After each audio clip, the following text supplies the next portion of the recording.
Jane was referred for evaluation by her psychologist, Dr. Jones, secondary to experiencing academic difficulties. Jane has a stable home environment with few difficulties.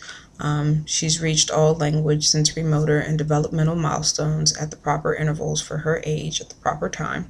She has no history of medical, psychiatric, or neurological issues. She's currently on allergy medication, but other than over-the-counter medicines for common ailments such as cold or flu, she has no history of substance use. She's well behaved in school and has an excellent attendance record, but has many academic difficulties.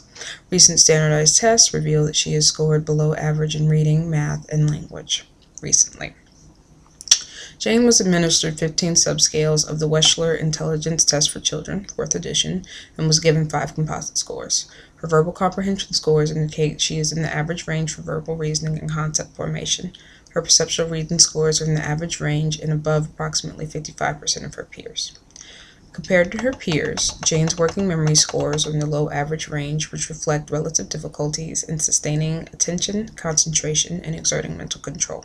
Jane's processing speed index scores are in the average range compared to her peers. Essentially, Jane's verbal comprehension scores are high, so when compared to her own scores in verbal comprehension, her processing speed and working memory index scores are weak.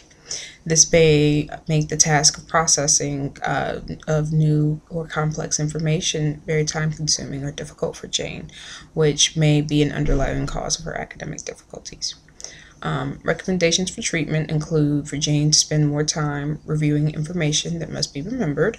Her family and teachers are to help her in reviewing information as well as provide the structure and positive feedback necessary for Jane to perform well on this particular task.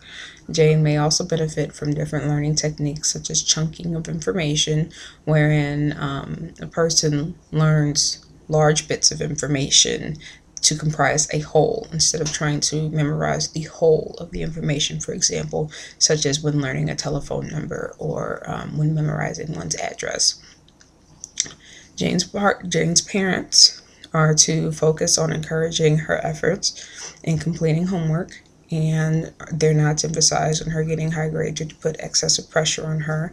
Instead, they're to focus on high quality of work and encouragement of timely completions of assignments so that we can work on getting the gap between Jane's working memory and processing memory more in line with her ability to reason verbally.